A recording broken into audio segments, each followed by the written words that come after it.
সাগর তীর জুড়ে মানুষ আর মানুষ, যাদের পদচারণা। কিন্তু এই শব্দ শহরের ঠিক পাশেই এমনও কিছু জায়গা আছে যেখানে সময় ধীরে হাঁটে, যেখানে সৌন্দর্য চিৎকার করে না। প্রতিটি ঢেউ, প্রতিটি বাতাসে লুকানো আছে লোকচিত্রে গল্প, যা শুধু বলে প্রকৃতি।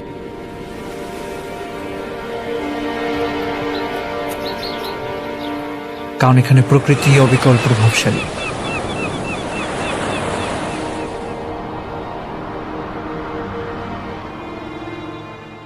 এইটা পেচার দ্বীপ, where silence breathes.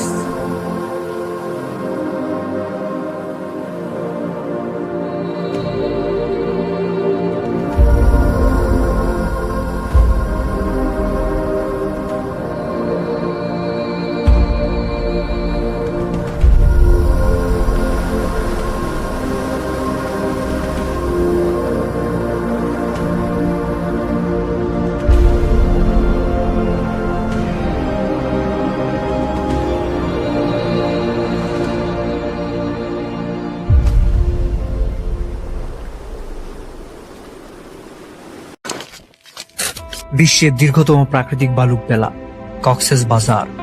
কিন্তু কক্সবাজারের নাম শুনলে মাথায় আসে উঁচু উঁচু 5 তারকা হোটেল আর মানুষের উপচে পড়া অঢেল ভিড়, যেন বালিকণার চেয়ে মানুষের সংখ্যা বেশি। কিন্তু এবারে গল্পটা ভিন্ন। ডলফিন মোড় থেকে মেরিন ড্রাইভ ধরে সোজা 13 কিলো ভিতরে স্থানীয়দের দেওয়া পেচার দ্বীপ নামে পরিচিত এই জায়গাটি তথাকথিত কক্সবাজার চিত্রে ঠিক বিপরীত। ঘর বাড়ি, স্কুল, স্থানীয় মানুষজন ও তাদের জীবনযাপনের সমৃদ্ধ সম্পূর্ণ লোকালয়পূর্ণ স্থান। আমরা তো ভেবেও নিয়েছিলাম আদতে পেচার দ্বীপ যাচ্ছি না কারো বাসায় দাওয়াতে।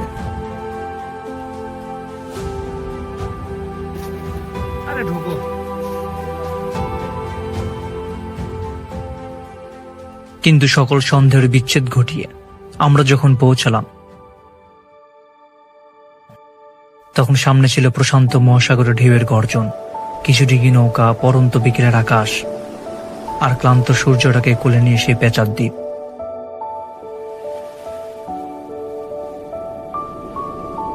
পায়ের নিচে ভেজা বালু, বাতাসে লবণের গন্ধ আর ঢেউয়ের প্রতিটি আঘাত শুনে মনে হচ্ছিল শহরের কোলাহল, ক্লান্তি আর তাড়াহুড়ো যেন এই তটরেখায় এসে থমকে গেছে। একটা লম্বার ক্লান্তিময় জার্নির পরে একটা সুন্দর ঘুম হওয়া দরকার। কিন্তু প্রথমবার তাঁবুতে থাকার অনুভূতি জমিয়ে অনুভব করার আশায় প্রথম রাত কেউই ঘুমায়নি।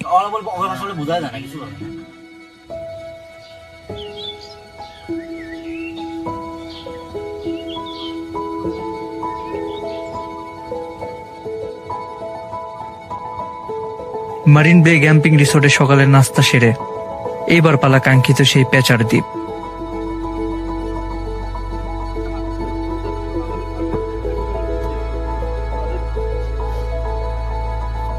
মাঝে জোয়ার ভাটায় সৃষ্টি হওয়া ছোট্ট রিজু খাল।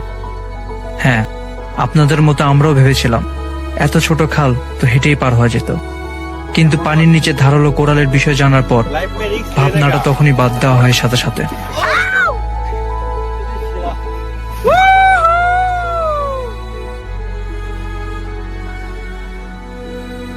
কিন্তু চরের কাছাকাছি না যেতেই আমরা দেখতে পাই স্থানীয় কিছু বাসিন্দাদের। কিন্তু তারা যে আমাদের দিকে খুব একটা খুশি হয়নি, তাদের উল্টো দৌড়ানি দেখে অন্তত এমনটাই মনে হলো আমাদের। আর তারা কিসের জন্য পালাচ্ছিল তা আপনারা একটু পরেই বুঝতে পারবেন।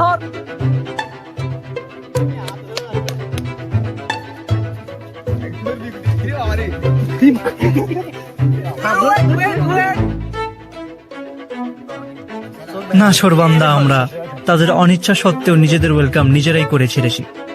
বন্ধু সাকিব তো আবার ড্রামাটিক ওয়েতে একটা ছোট্ট রিভিউ দিয়ে ফেললো। এই যে আমাদের প্রথম লাল কালকা হারভেস্টিং সফল হলো, অনেকক্ষণ ধরে দৌড়াদৌড়ি করতেছিল, অনেক চেষ্টা, গর্ত থেকে বের করে হলো আমরা একটা ধরলাম। একটা যে অনুভূতি, ওয়াও, জাস্ট ওয়াও। আপনারা দেখতে পাচ্ছেন দুটো টানা টানা চোখ আছে আর অনেক বড় বড়, এখানে খুব সাবধান থাকবেন আর অনেক দ্রুত গতিতে হয়। তো আমরা এটাকে ছেড়ে দিব, আবার নিজের লাইফে ব্যাক করু, কিন্তু মরা না।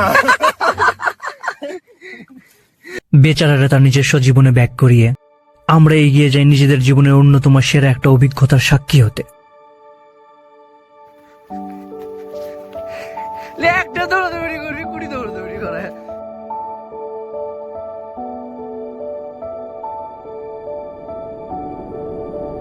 ভেজাবালি স্তূপ পেরিয়ে নিঃশব্দ দাঁড়িয়ে থাকা ঝাউয়ের সারি পিছন ফেলে মনের সব ভার ঢেউয়ের সঙ্গে মিশাতে যাচ্ছিল এই 5 তরুণ। গাছের দীর্ঘ ছায়া ভেদ করে হাঁটতে হাঁটতে হঠাৎ সামনে খুলে যায় বিশাল প্রশান্ত নীল।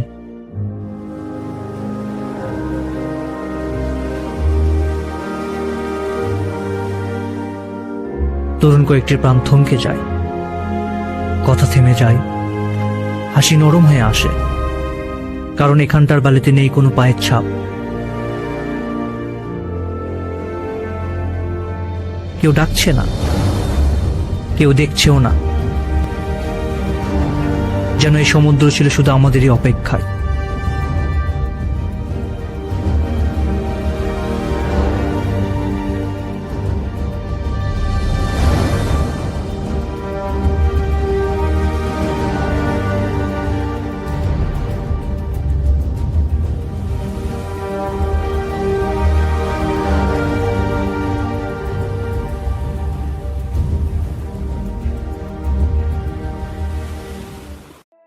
পেচার দ্বীপ কক্সবাজার জেলার টেকনাফ উপকূল ও নাফ নদীর মোহনার দিকে সাগর অঞ্চলে পরিচিত একটি ছোট্ট চর বা বালুক দ্বীপ।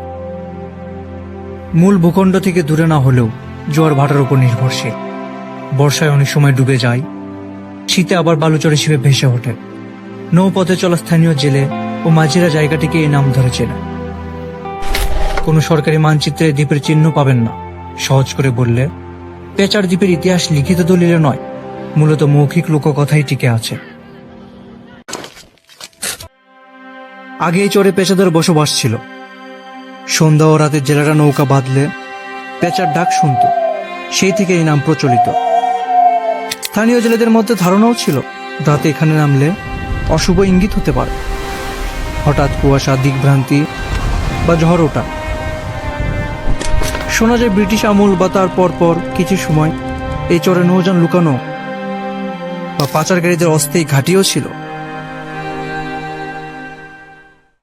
লোককথায় চলে আসা ভৌতিক চর কিংবা দিকভ্রান্তির কারক, জলদস্যুদের লুকানোর ডেরা হোক বা পাচারকারীদের অস্থায়ী ঘাঁটি, একটা কথাই শুধু আমার স্মৃতিতে গেঁথে রবে, পেচার দ্বীপ কোনোদিন দখল হতে চায়নি। এখানে নেই ঘর, নেই রাস্তা, নেই স্মৃতিস্তম্ভ। প্রতিবার জোয়ার আসে, প্রতিবার দ্বীপটা নিজেকে ছেড়ে দেয় সমুদ্রের বুকে। কক্সবাজার শুধু সুগন্ধা, কলাতলি বা ইনানি বিচের মধ্যে সীমাবদ্ধ নয়, তার আসল রূপ এখানকার মানুষ ও তাদের জীবনযাপন।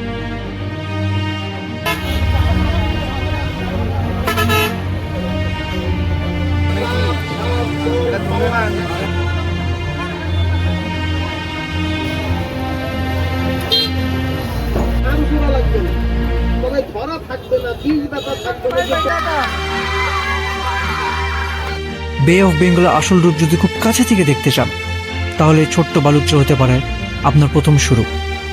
কারণ পেচার দ্বীপ কোনো জায়গা নয়, এটা একটা মুহূর্ত, যেটা বোঝা যায় শব্দ থেমে গেলে। কিছু দ্বীপ থাকে না, কিন্তু তাদের গল্প এমন করেই থেকে যায়।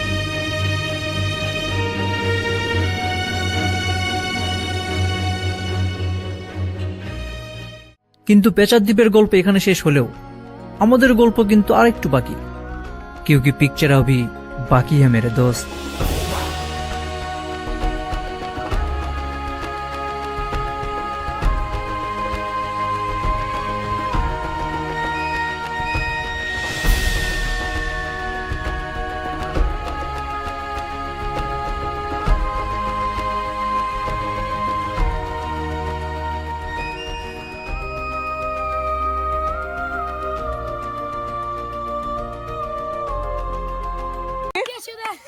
কি কি তোরা হতে আসুদে